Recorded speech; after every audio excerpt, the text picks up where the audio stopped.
Gita, and I made some introductory remarks about the Bhagavad Gita. 18 chapters, but the first chapter it just sets the stage. The teachings do not really start in the first chapter. So we will not be doing the first chapter. We all know, those who have studied the Bhagavad Gita, that in the first chapter, it sets the stage for this great teaching. The two groups of the same clan, the Pandavas and the Kauravas, the same dynasty actually, in ancient India, they are engaged in civil war. The Pandavas, to sort of oversimplify, the Pandavas are the good guys and the Kauravas are the bad guys. And Arjuna is one of the 5 Pandava brothers. And Krishna, who is an incarnation of God, an avatar, Krishna is his driver, chauffeur. He drives Arjuna's chariot in this great battle. And before the battle begins, Arjuna asks Sri Krishna that take me out there in the middle of the 2 arrayed armies. I want to see who's foolish enough to come and fight with me. He's full of bravado and confidence.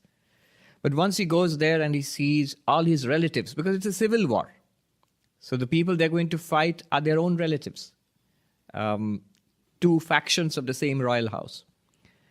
And so he has great qualms about the battle which is about to ensue, though it is a righteous war, because the Kauravas are really nasty guys. Now, Arjuna says that maybe we shouldn't fight this war. I don't want to fight this war. I want to give up and withdraw from this war. And now Sri Krishna is going to engage him to do his duty. And so starts the teaching. Remember, the teaching is ostensibly about a civil war fought a long time, in prehistoric times in India. But it's not really about a civil war. It's not really about some princes of different royal houses fighting a war. What use or interest would that be to us? What it is really about is our spiritual battle. Each one of us has to fight this battle of life daily. Everyone has this challenge facing. It could be a challenge to get along with difficult people every day. It could be a difficult job. It could be a bad financial situation. It could be ill health. It could be loneliness. It could be whatever, or a combination of all these factors. And all of us at different times in life, this is the battle which faces us. Every day you wake up in the morning, this is the battlefield in front of us. This is what actually Sri Krishna is speaking about. So his message, his spiritual teaching is an eternal teaching. It is immediately applicable to us, each one of us. In fact, one of the great Swamis in the past, in our order, he was a very great teacher of Vedanta, Bhaskareshwarananda, who founded the Ramakrishna Mutt in Nagpur. Yes, Nagpur. I never saw him, but from all our seniors, those who saw him, he was evidently a remarkable teacher. So they maintained notes, handwritten notes of his teachings. And I had access to some of those notes. Remarkable.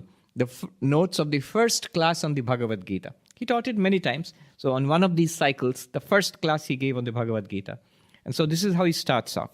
He tells those who are around sitting in the class were young monks, the novices. He tells them, remember these 3 things when you study the Gita. First, I have come here because I need it. Keep the need, the purpose vibrating. In Sanskrit, prayojanam. Keep the purpose of this study vibrating in your heart. Why am I here?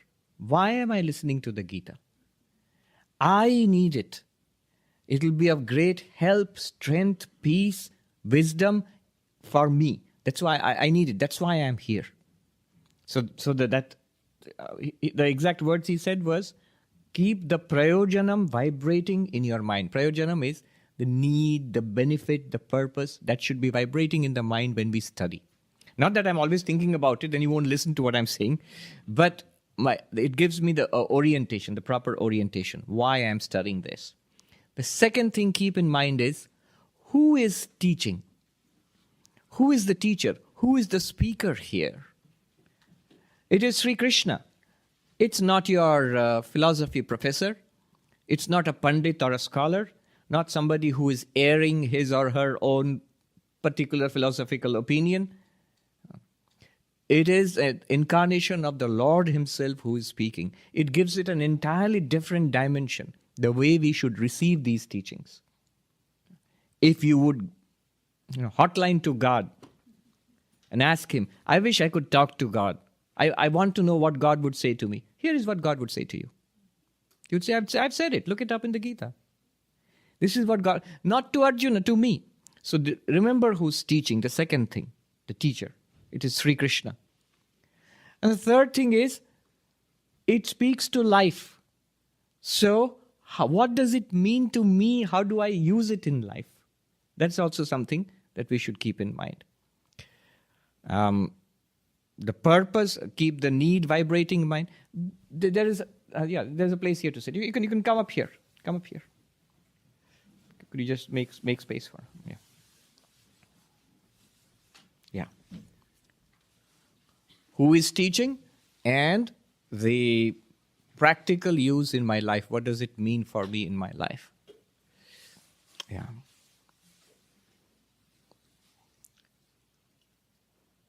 There are, by the way, I mentioned it last time and this time also I'll mention it. There are many, many translations of the Gita available. I was happy to hear that in the summer in Yale University, New Haven, they had a special course on the Bhagavad Gita. I think a 6-week course was offered by a professor. And they have also started a project to collect all the translations, I think only the English translations of the Bhagavad Gita, all that are available. So they want to have a library of the Gita at Yale University. Just by the way, not that it's directly relevant, just a couple of weeks back, I was in Washington, D.C. There was what they called a Global Gita Convention, and a 2-day convention on the Gita. And more than 1,000 people showed up. So that's interesting. There's a huge hall in George Mason University in Washington, D.C. Now, there are many, many translations of the Gita available. And I'm informed by our book sales counter here that here itself we have several translations available. I would recommend these. Swami Tapasyananda's Gita. If you don't have a Gita already, many of you already have it, but just take a look after the class. This is, I think, the best you can get in one volume, where you have the original Sanskrit with a transliteration. That means you need not know the Devanagari script to read it. You can read it in the Roman script itself. That's there, and with a very terse but compact but insightful explanation. So Swami Tapasyananda was one of the vice presidents of the order several decades ago, and one of the most profound scholars we had. So his Gita is there. One which I have used often, Swami Swarupananda's Gita, is the smaller one. It just has the original verse and the English word-by-word meaning, and maybe an occasional 1 or 2 lines of notes. So that's the smaller version, Swarupananda's Gita. You can take a look at that. There are many ancient commentaries on the Bhagavad Gita. The one I will rely on over the next years, I don't know how long it will take. I remember in Uttarkashi, a class was starting on Mandukya Karika, which we are doing in Wednesdays. I was not there in the class, but I heard an old tape recording of the class, the first class. And the old Swami who was teaching, somebody in the class asked, how long is this going to take to complete the text? And the Swami said, Well, that to complete is not the purpose. The purpose is enlightenment, right? So complete, never say that I'm reading one of my teachers told me, never say I've read the Bhagavad Gita, always say I'm reading the Bhagavad Gita. So the purpose is not to complete it. As long as the breath flows, you're breathing in and out, the class will continue. That means, in Hindi he said, Jab tak swas chalegi, chalegi padhai. As long as the breath is flowing, the class will continue. And another Swami, much less accommodating, he was starting a class on Sanskrit grammar. One of the most boring things you can, except for Pandits. Pandits love it, but everybody else finds it very boring. I hear the same thing about those who have taken Latin grammar. So, Sanskrit grammar. He was starting a class on Sanskrit grammar in Uttarkashi in the Himalayas. And the first class, somebody asked, how long is this going to take? And the Swami said, who said that? Leave right now. Just go away right now. Don't come back to the class. No, but here we have a fixed time. This is Manhattan. We can't go on like that. Yes. But so in this duration, I will use many sources. So people ask me, which book are you using? So I will use many sources, especially many ancient commentaries. But the central one which I'll rely on is Adi Shankaracharya's commentary, who wrote this 1400 years ago. There are good English translations available. Two of them are here. Swami Gambhiranandaji's translation. It has the original verse and an English translation of the Sanskrit commentary. The Sanskrit commentary itself is not there in the Gambhirananda edition. There's another translation of Shankaracharya's commentary by Professor Krishna Warrior. It can be ordered on request for those who know Sanskrit. So it has the original Sanskrit and an English translation also. If you want a detailed explanation, long-running commentary on the Bhagavad Gita, I can do no better than to recommend Swami Ranganathanandaji's. That runs to 3 volumes. So that's there. Each verse with a detailed commentary on that. And there are many, many more. Many more. For example, the one I'm holding right now doesn't mean that you're going to start looking for this, because I might hold another one next time you come. So this is, for example, a Gita with the commentary of Sridhar Swami, who was one of the medieval commentators. He wrote a very simple Sanskrit commentary 800 years ago. He is actually well known for his commentary on the Bhagavatam, Srimad Bhagavatam. Anyway,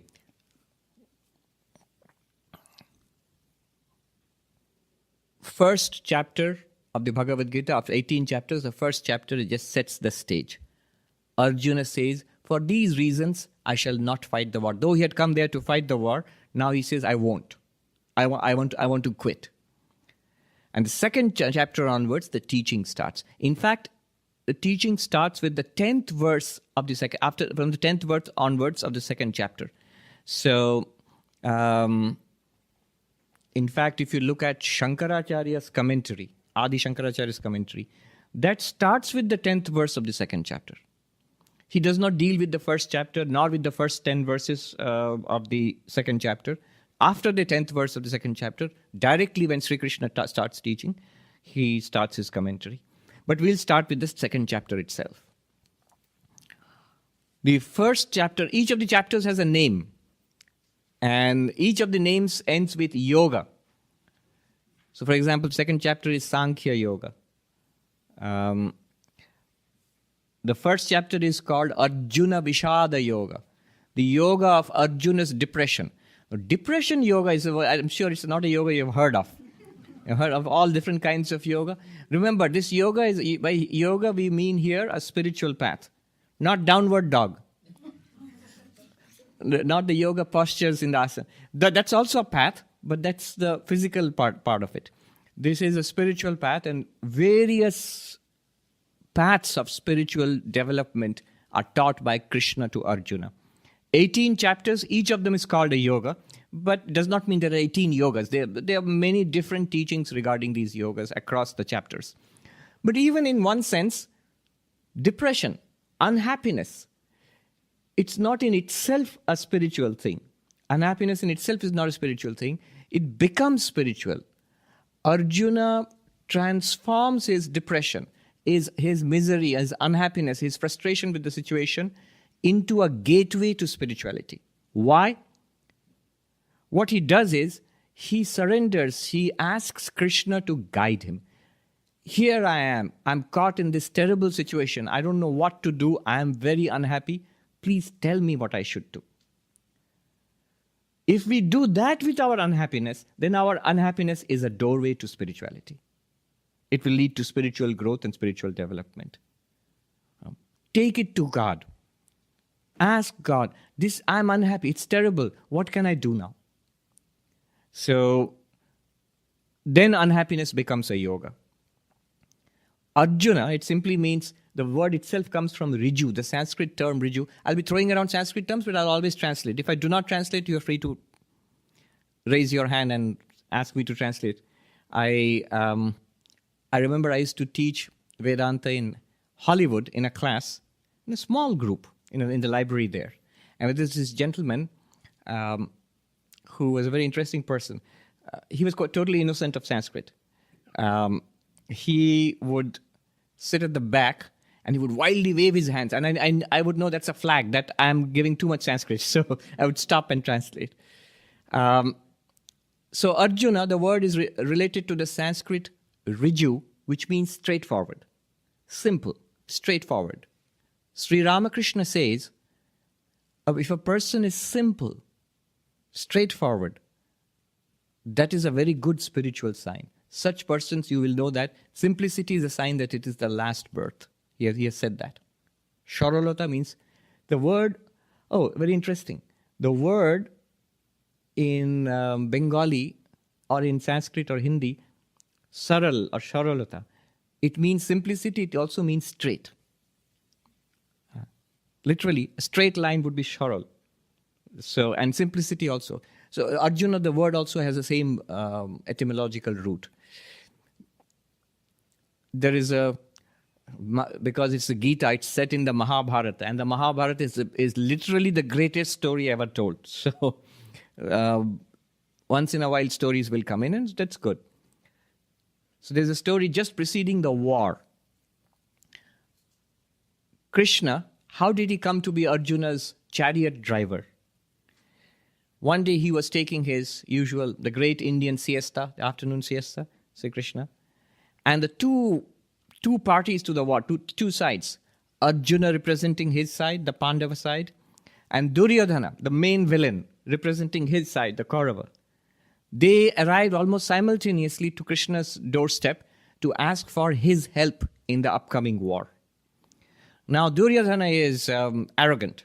He goes and sits in the comfy chair which happens to be near Krishna's head. And Arjuna, who is full of humility and respect, he goes and sits at the foot of the bed near Krishna's feet.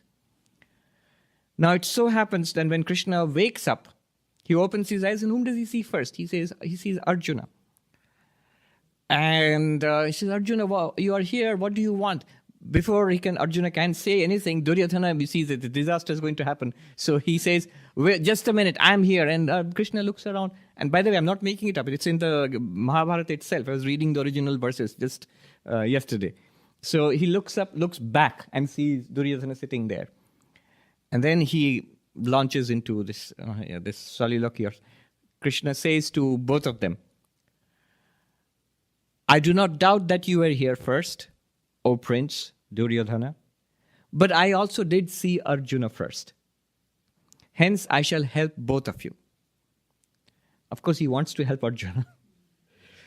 And so you are free to ask me. I offer these two to you. One is my powerful army, because Krishna is also king. It's called the Narayani Sena, the Narayani army. I'm going to offer this army full of well-trained warriors, brave in battle. That's one thing I offer. The other thing I offer is myself, alone, unarmed. I will not fight or kill anybody in this war. I will not pick up a weapon even. Now you choose. I will ask Arjuna to choose first, because the rules are you ask the younger person to choose first. And Arjuna is younger. Now you can imagine Duryodhana, and he was thinking, oh no, But Arjuna, to his delight, Duryodhana's delight, Arjuna says, I choose you, my Lord. And Duryodhana, of course, is delighted. He was thinking, what a fool. I've got the army, and Arjuna has got just one person. Krishna, no matter how great, he's not going to fight anyway. So he thinks he has got the better part of the deal, and he leaves happily. Arjuna also leaves happily. But one has chosen God.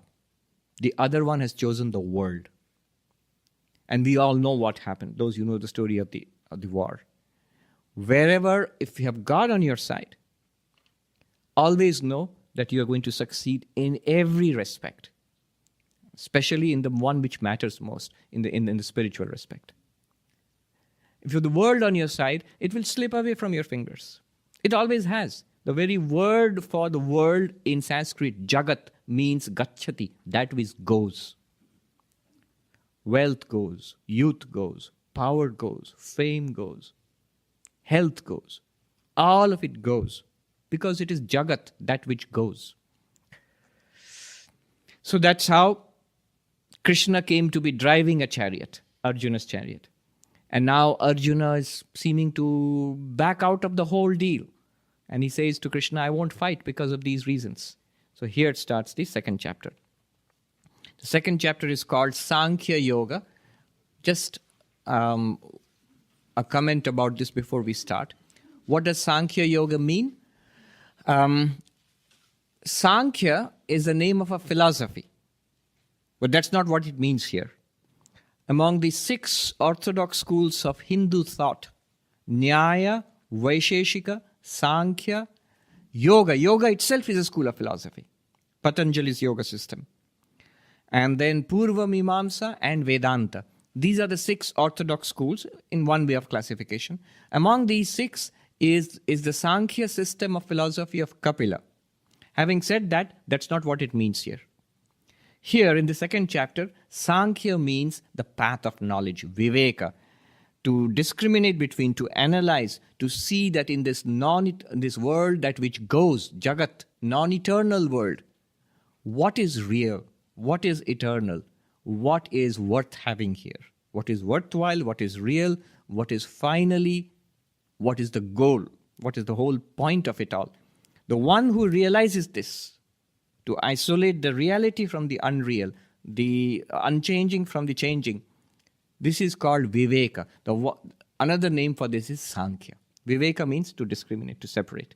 Another name is Sankhya. Basically, Sankhya Yoga here means the way of knowledge. In fact, Sri Krishna's central teaching of the entire Bhagavad Gita is given in the second chapter. What Krishna wants to point out, the teaching about the Atman, who or what we really are, that's the central teaching. Entire Bhagavad Gita. That's given in the second chapter. In fact, the second chapter has 4 parts. First is Arjuna will become a disciple of Krishna. Then Krishna starts teaching. The teaching is in 3 parts. First part is the central part of the teaching, where Krishna tells Arjuna what he is, what we all really are. What's the truth about ourselves and this universe. Second part is spiritual practices. Third part is Arjuna asks a question. Suppose I become enlightened. This is what you are teaching me. Suppose I do it and I get enlightenment. What difference will it make? It's a very good question. A very specific question. This enlightened person, how is this person different from us? Specifics. How does this person walk and talk and interact with others and so on? So these are the parts of the second chapter. And the teaching is really complete in this second chapter. Complete means the essence. So what are the other 16 chapters? Arjuna asks questions. And those questions you will see are not unnecessary. They are our questions. By the time we have finished the second chapter, we will have that question. And you will immediately see, to your amazement and delight, Arjuna asks that question. And so starts another chapter, and another chapter, and another chapter. Somebody was I was joking, that the 18th chapter is the last one because Arjuna has sort of, what's the term? Cottoned on to Sri Krishna's method of teaching. So at the end of the chapter, Krishna is prompting him, do you understand are your doubts clarified? Do you get it? Arjuna says, yes, I get it. I have no more questions, because he knows one more question means one more chapter will start. I'm just joking. So the teaching is complete in 18 chapters, but the essence of the teaching is given in the second chapter. Let's start.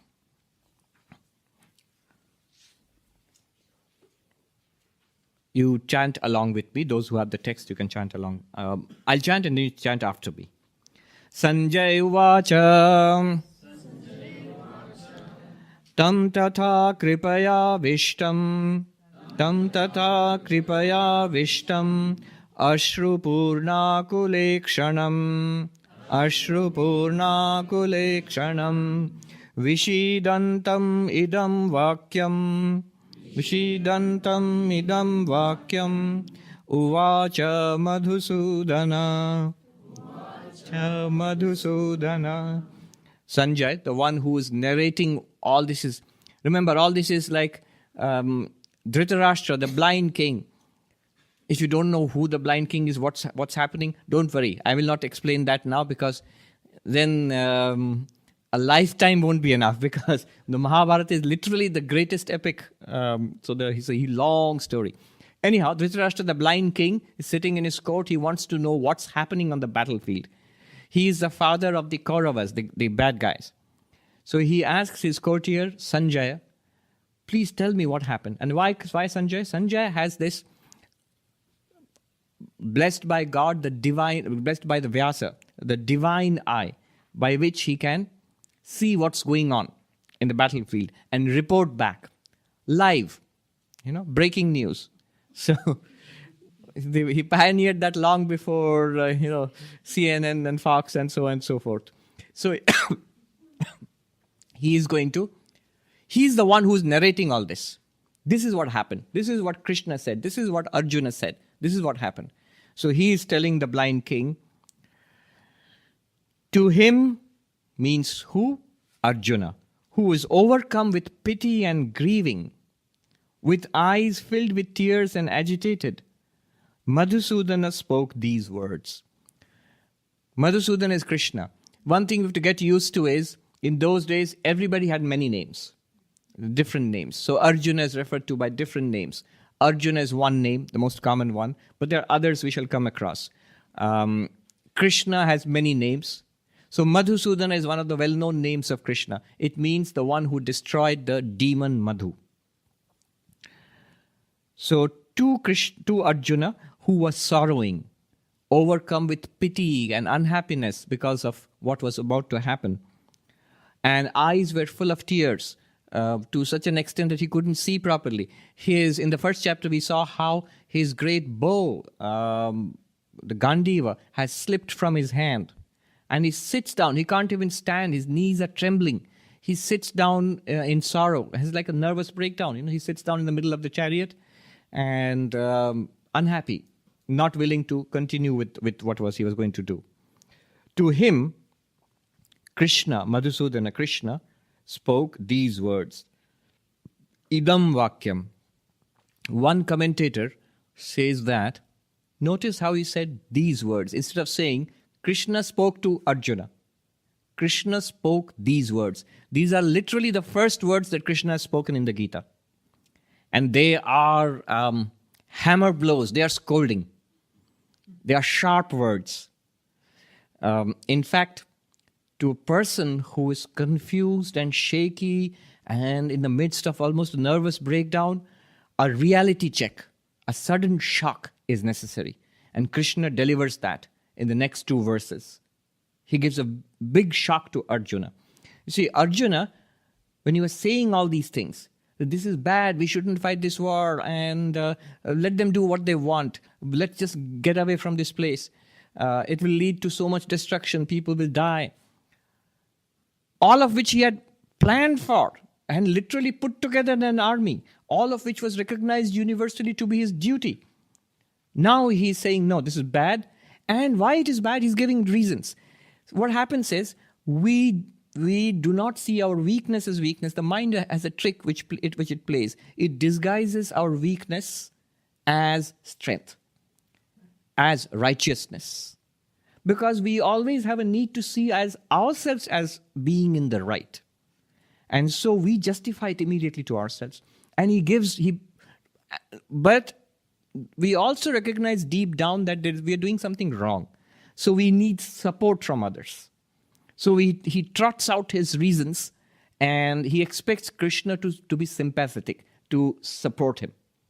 That's why he has said all those things in the first chapter. And he expects Krishna will say, yeah, you're right, let's go home. Let's not fight the war. This was a bad idea to begin with. Krishna does just the opposite.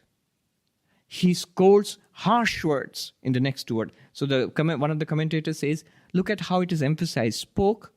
Not spoke to Arjuna, spoke these words to Arjuna. What follows, these lines to Arjuna. I remember a senior monk in our order who told me many years ago when I was a novice. He told me a story about his days as a novice. Many, many years, decades ago, when he was a novice in one of our monasteries, he was unhappy for some reason. And he had this very senior monk whom he looked up to, who lived in a different monastery in Rishikesh. So he would write letters. Those were the days before social media or email or anything like that. So he would write letters. And he wrote in a letter to that very senior monk, Swami, I can't stay in this monastery. I don't like it. People don't like me. I'm unhappy. He used the words, I can't bear it anymore. I can't bear them anymore. I will run away from here. And he wrote that. He expected sympathy, advice, sympathy. And he told me what he got back was a terrible shock to him, but it was the best thing that happened to him in his life, he said. What did he get back? He got back one of those little postcards where that old Swami had written one line, just one line.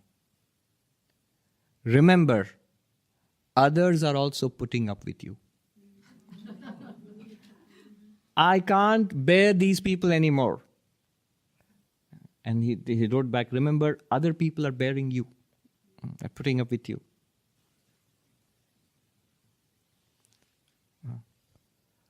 In Bengali, mone rakhiyo onnora tomaye sojjo korche. And he said, when I read this, it was such a shock that tears came to my eyes. But then I straightened up. And then I put my life together, and see, he's a monk 40 years later also. He's doing very, very well, in fact, extraordinarily well. So that's the medicine which Arjuna gets from Krishna. Shri Bhagavanu Vacha Kutastva Kashmalam Idam Vishame Samupastitam Anarya Jushtama Swargyam Akirti Karam Arjuna. The blessed Lord said, when so Arjuna has this weakness, not to be entertained by honorable men, Aryans, nor conducive to the attainment of heaven, leading to ill fame, come on you at this crisis. So in this time of crisis, literally in the middle of a battlefield, but that crisis is always crisis for us. It is actually. We don't recognize it. We get comfortable with life. But it is crisis for us. But in the middle of this crisis, where has this weakness come upon you? Kutaha means from where, which means it's not natural to you. You are not like this. You are resolute. You are noble. You are brave. He says, Anarya Jushtam, not worthy of an Aryan. Remember, Aryan here does not mean a race. It's a terrible muddle has been created by the Nazis. First of all, the racism of an Aryan, I was just reading, it is mentioned in the Rig Veda. What is an Aryan is defined there. One who follows Dharma, ethics, an ethical lifestyle.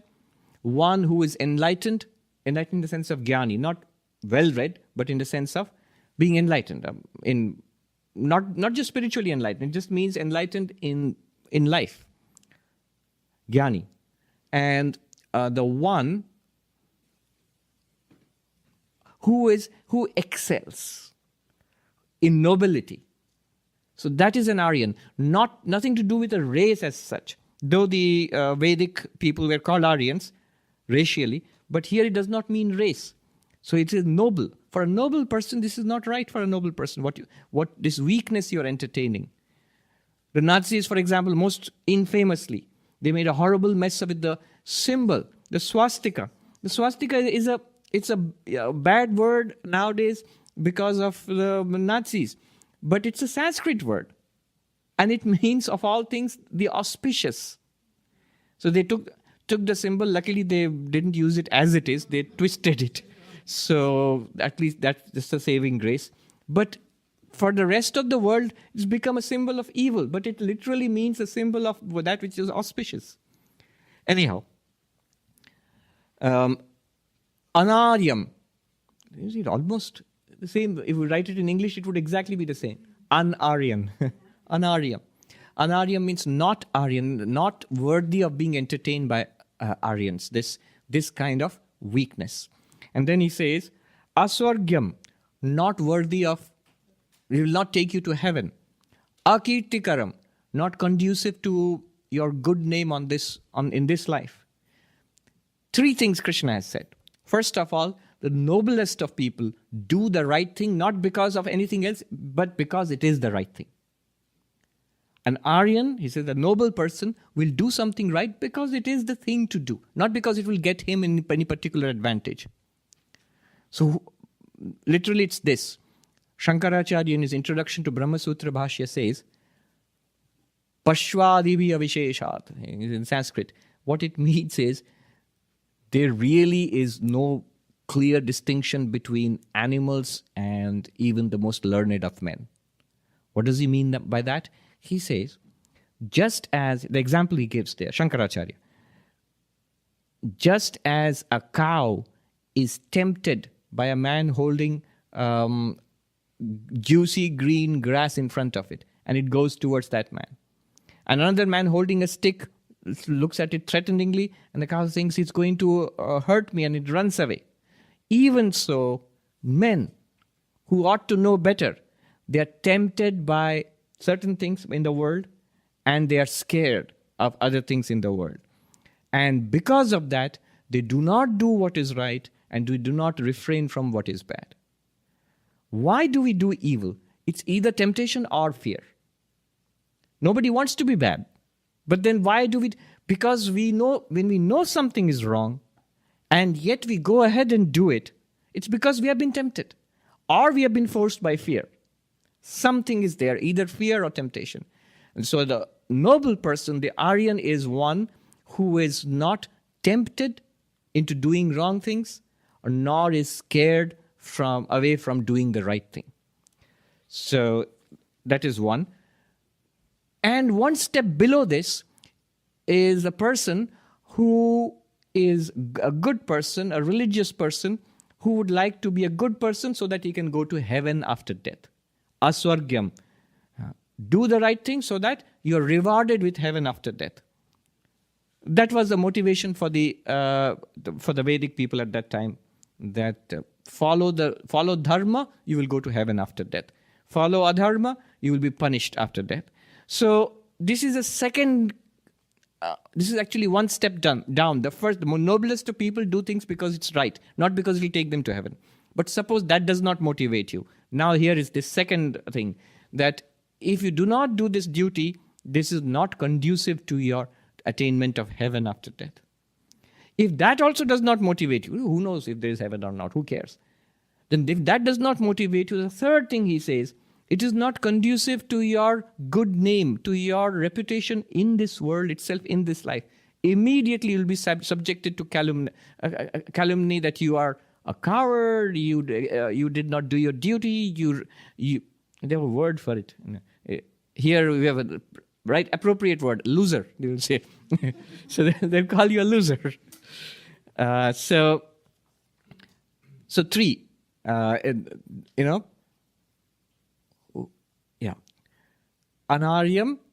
this is not something that a noble person would do. Second is, it is not going to take you to heaven if you go on like this, and it's going to ruin your reputation as a noble person, as a great warrior. Samupasthitam. The word samupasthitam means not only has it come upon you, it has taken possession of you. See, there's something which might occur to us. Do I do this or do I not do this? But we don't speak about it. It occurs to us and I speak about it, but we don't do it. It occurs to us and we start talking about it and it takes over, it determines our actions. And that's what has happened to Arjuna. He's not only thinking about quitting, he's speaking about it and defending it, and he has sat down in the middle of the battlefield. He's thrown his bow and arrow down. So it has taken possession of you. One more. By this time, Arjuna must have been shocked. He thought he had given out a very nice defense of his decision. And Krishna seems to be saying just the opposite. Third verse. Klaivyam masma gama partha masma gama partha naita tvayupapadyate kshudram hridaya daurbalyam tyaktvottishta parantapa.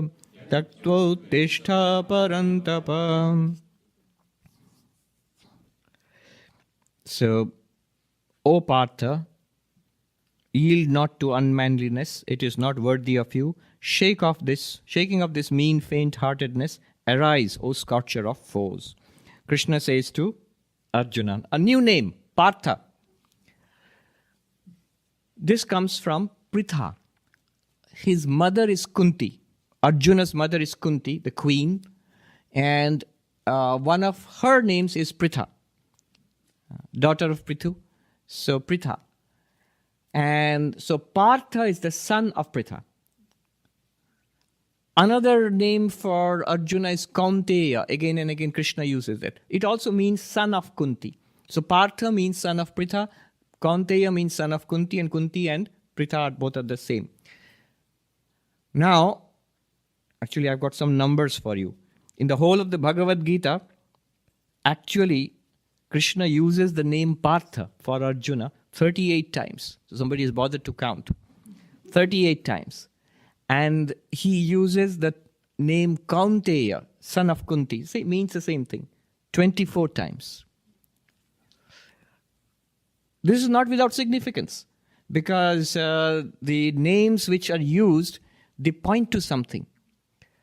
He is pointing out to Arjuna who he is, and what he's doing right now does not at all match what he's supposed to be doing. He is a warrior, one of the most famous warriors, and the son of a warrior queen, Kunti.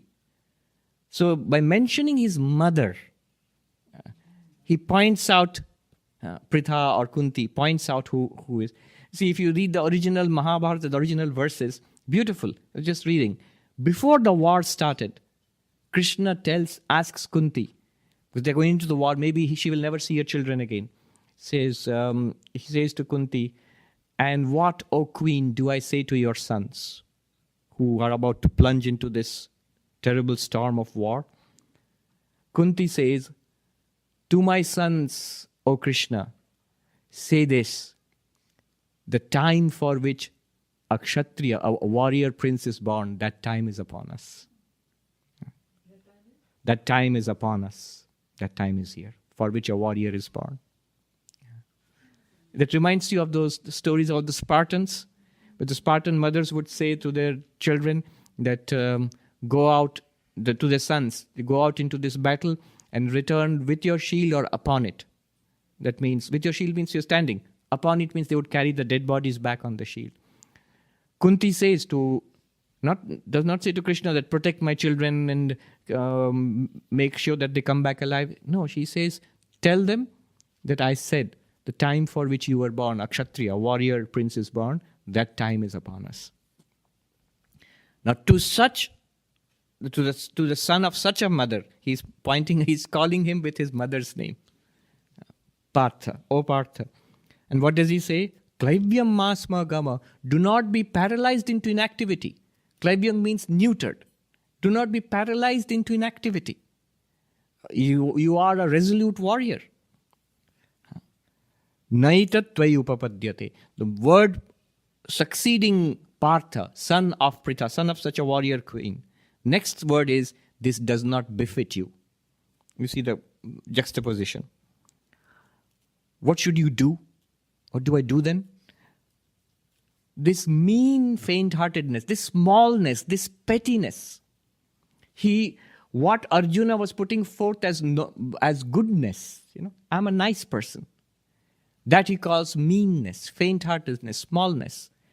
And he says, give it up, get rid of it. Hridaya daurbalyam, faintness, faint-heartedness. Literally it means faint-heartedness, weak of heart.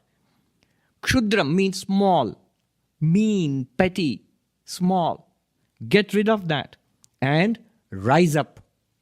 Stand up, rise up. And then the next word he uses, he addresses Arjuna, Parantapa, O scorcher of foes, O one who is a terror to his foes. So look at the language Krishna is using. This verse is regarded by Swami Vivekananda. This is one of the preliminary verses before the teaching. But Swami Vivekananda regards it as one of the central teachings of Bhagavad Gita. That before any kind of spirituality, any yoga, any religion, anything, you know what is required first? A willingness on my part to change. My life can be better. I am willing to take action. Show me how. Unless the person is willing to learn and change, wisdom of the world is there. Great masters are there. Wonderful teachings which have transformed lives for centuries across civilizations. They are all there. Our heritage is there. But unless I am willing to change, it won't work. I've already told you how Krishna actually tried to convince Duryodhana to change. Somebody asked, why didn't he teach the bad guys? Then he would have prevented the war. Why tell all this to a person who's good anyway, Arjuna? The problem is, a guy is a bad guy because of that, not because inherently anybody is bad. It's because not willing to change. Absolutely convinced I'm right. Who are you to teach me? So Krishna actually tried to teach the Duryodhana. This is not right. This is not Dharma. And Duryodhana's famous response. Just a minute, Krishna. Don't tell me what is right and wrong. Because I know what is right and I know what is wrong. I mean, look at the honesty of the man. He doesn't justify it. He says, I know what I'm doing is wrong. And I know what you want me to do is right.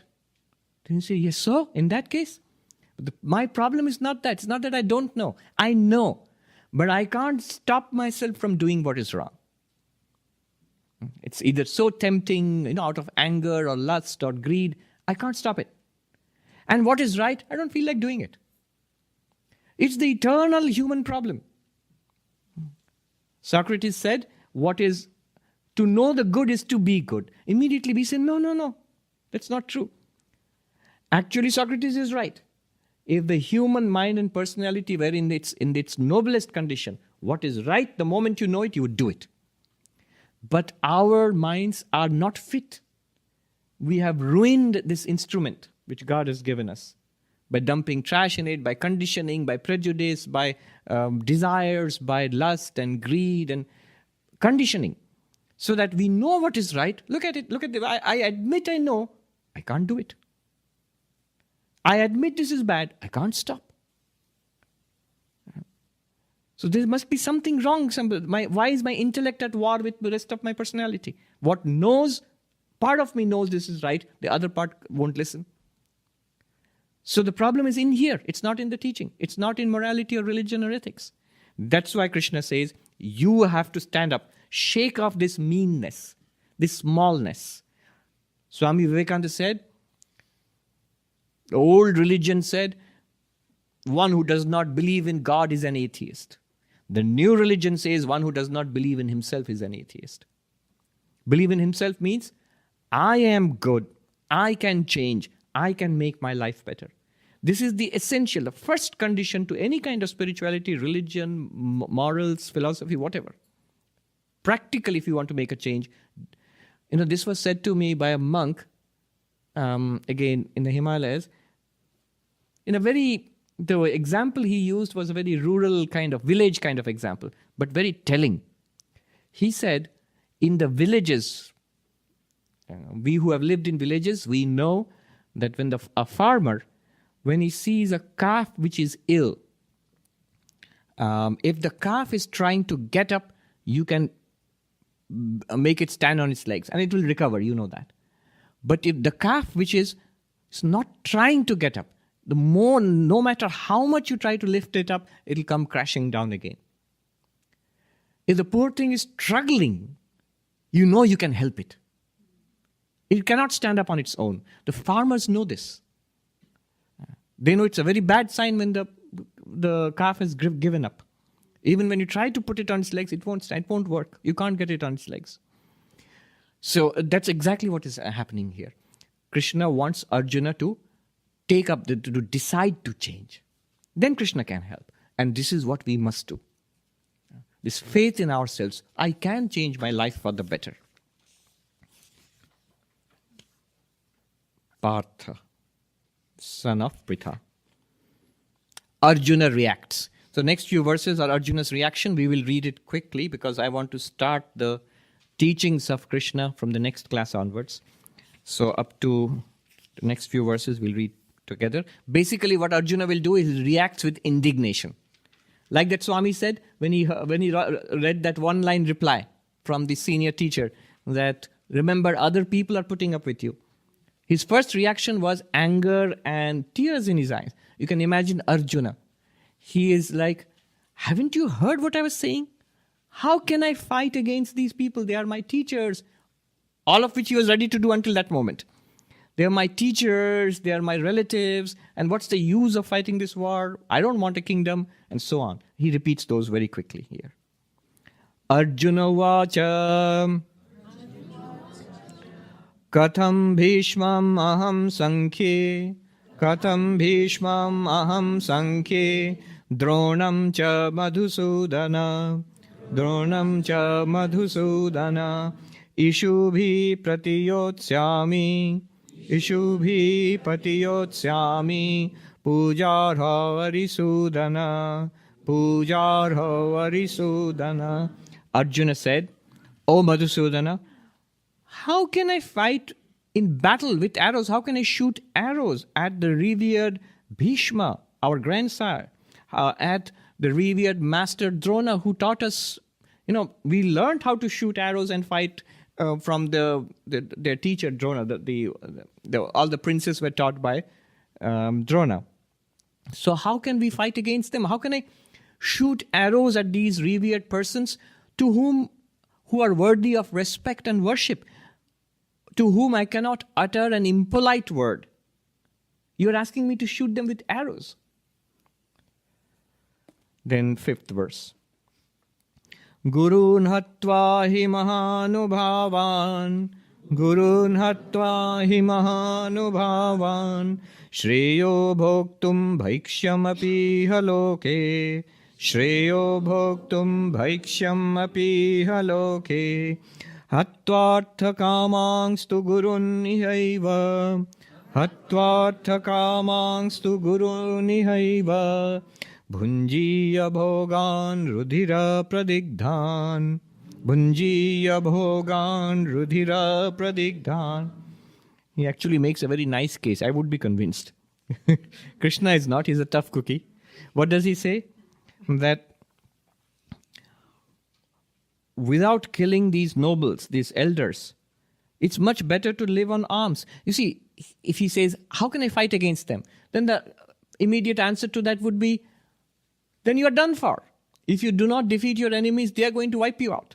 You may have all these qualms about it. They don't. They have come here to kill you. So his answer to that, Arjuna's answer to that is, it's much better to, not fight, and I'll become a beggar. I'll beg for my food and live. See, he's a prince of a royal house. He knows if he does not fight, he will not get the kingdom. He will not get his due.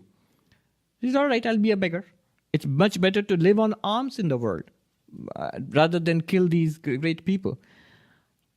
If I kill them and then I know I deserve it. It's my birthright, the kingdom and everything. I get it all and I fulfill my desires. But they'll be drenched with the blood of these revered people. How can I enjoy it? Rudhira pradigdhan, it will be drenched in the blood. At this point, most of us would yeah, you're right. I never thought of that. Krishna is a tough cookie, though. Then Arjuna goes on. Na chaitad vidma kataranno gariyo. Na chaitad vidma kataranno gariyo. Yadva jayema yadivano jayeyu. Yadva jayema yadivano jayeyu. Yaneva hatva na jijivishama. Yaneva hatva na jijivishama. Teva sthita pramukhe dhartra rashtra. Teva sthita pramukhe dhartra rashtra. And he goes on in the same strain. He says, Arjuna says, if I fight this war, I don't know really what would be better. What is better? If you fight a war, you would like to win. He says, no, I don't know. Is winning better or losing better? Because isn't it better that we are killed in this war? Because if we win this war, then he says, then we would have killed those, our own kinsmen, without whom, why would we want to live? We live for the family, and we're killing the family, wiping them out, and I get the kingdom. It's an empty victory. So, is it better to win this war or better to lose this war? I really don't know. And he knows that he is not making much sense. So in the next verse, he admits for the first time. It's very interesting. Till this point, he has been arguing his case that I'm right. Let's stop. Let's go back home. Whatever will happen, will happen. Now he says, I'm confused. I understand. He's honest about it. I know my weakness, that I have lost my resolution. I don't know what's right and wrong anymore. So the 7th verse, for the first time he admits this. Karpanya dosha upahata swabhava. Karpanya dosha upahata swabhava. Prichhami tvam dharma sammudha cheta. Prichhami tvam dharma sammudha cheta. Yat shreyasyat nishchitam bruhitan me. Yat shreyasyat nishchitam bruhitan me. Shishyasteham shadhimam tvam prapannam. Shishyasteham shadhimam tvam prapannam. For the first time he says, I'm your disciple. Teach me. He has not said this earlier. Why teach me? Because I am overcome with Karpanya dosha literally means smallness. Kripana, the Sanskrit word, means a miser, small, petty. I am overcome with mean-mindedness, smallness. Dharma sammudha cheta. It means my intellect is clouded. I don't know what's right or wrong anymore. What should I do? I am asking you. For the first time he's asking. What am I asking? Yat Shreya. What's right? What's the right thing to do? Bruhitan me, tell me. Why should you tell me? Shishyasteham, I am thy disciple. Shadhimang, teach me. Tvam prapannam, I take refuge in thee. You see, any spiritual path, it starts with first acknowledgement. I'm not here to discuss philosophy with you. I'm here to learn from you. You can ask questions, but the question is also part of learning. So here he says, Prapannam, I take refuge. Then the whole Buddhism starts with Buddham Sharanam Gacchami, Dhammam Sharanam Gacchami, Sangham Sharanam Gacchami. I take refuge in the Buddha, in the Dhamma, the teaching, and in the community of spiritual community, the Sangha. So here, for the first time, Arjuna admits, I need to learn, I need to change, and you can teach me. I take refuge in you. See, Krishna never teaches like that. Krishna doesn't put up Vedanta class on the signboard and the website. You can come and I'm going to teach you Vedanta. No. Unless you are asked, Krishna would never teach. He doesn't advertise. And you have to chase him down and catch hold of him and say, I'm willing to listen to you seriously. Then you teach. I'll tell you a little secret here. There's a tradition among some people, those who study the Gita. This verse, 7th verse, what they do is, when they are in confusion, unhappy, they want help, they repeat this verse in a prayerful attitude to God before going to sleep. And the idea is God comes in your dreams and shows you the way. We can say it's an interesting practice. You repeat this verse several times with a prayerful attitude, then go to sleep, and then you get guidance. 8th. Nahi prapashyami mamapanudyat. Nahi prapashyami mamapanudyat. Yatshokam shanamindriyanam. Yatshokam shanamindriyanam. Avapya bhumau asapatnariddham. Avapya bhumau asapatnariddham. Rajyam suranam apichadhipatyam. Rajyam suranam apichadhipatyam. Arjuna goes on. I do not indeed see that which would remove this grief of mine. That is utterly drying up my senses. That means I'm freezing, basically, what we might say today. Even if I were to attain in this world a kingdom without rivals and prosperous, and even lordship over the gods. Suppose you guarantee you're going to win this battle and you're going to get this wonderful kingdom. Or maybe you lose the battle, or whatever it is, and you go to heaven after death. In both cases, I still don't see the point in fighting this battle. I mean, I'm overcome with sorrow and unhappiness. Having said this, what did Arjuna do? 9th verse. Sanjay Vacha. Evam muktva rishikesham. Evam muktva rishikesham. Gudakesha parantapa. Gudakesha parantapa.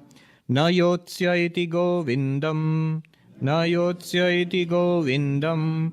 Uktva tushnim babhuvaha. Uktva tushnim babhuvaha. So Sanjay, the one who's narrating all this to the blind king, he says, having said this to Krishna, Arjuna, here is another name of Arjuna, Gurakesha, the conqueror of sleep. Arjuna, the one who is a terror to his foes, he said to Govinda. Govinda is another name of Krishna. So don't get confused. There are only two here, Krishna and Arjuna. He said, I shall not fight. Na yotsya. And then he kept quiet. He fell silent. Then what happened? The 10th verse. Tamuvacha rishikesha. Tamuvacha rishikesha. Prahasanniva bharata. Prahasanniva bharata. Senayor ubhayor madhye. Senayor ubhayor madhye. Vishidantam idam vachaha.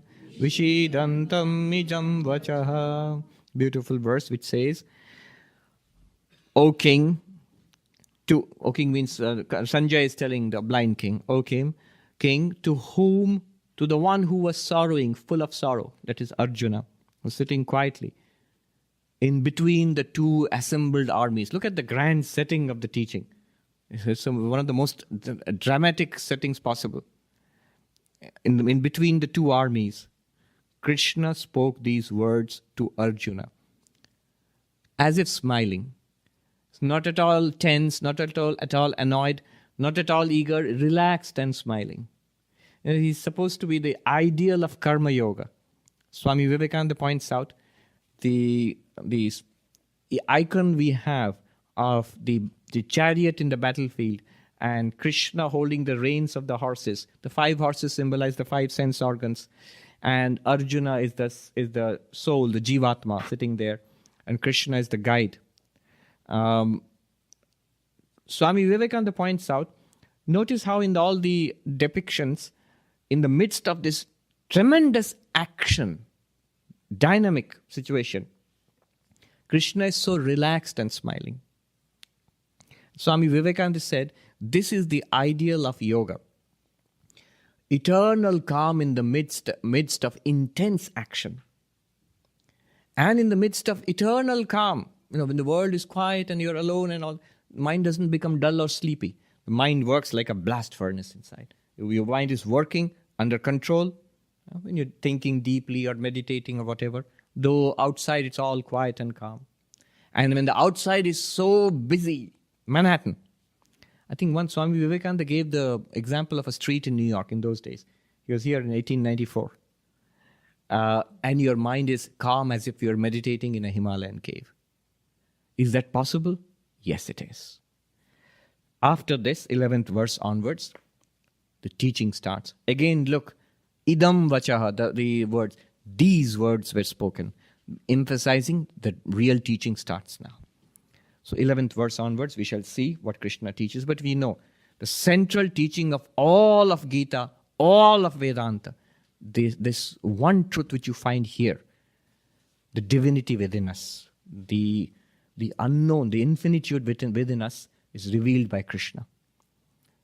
I was just reading Thoreau, Henry David Thoreau, when he goes into retreat, Walden. In his diaries, he says, I begin my days by studying the Bhagavad Gita. He writes, I'm into contact with the dawn of an early civilization. I'm paraphrasing. It's a light of an early civilization. A mind wider and greater than we have in these modern times. We are brought into contact. A wisdom so ancient, so vast and broad. He writes, so beautifully he writes, in Walden Pond. He says, I begin my day studying the Bhagavad Gita. Very good. Om Shanti Shanti Shanti Hari Om Tat Sat Shri Ram Krishna Arpanamastu. Sri Ramakrishna, by the way, did not think much of book learning. But one book he approved of was the Bhagavad Gita. He literally said, Gita is a fine book. You should read the Gita. He said, in Bengali, khub boi, porbe. It's a good book. All right.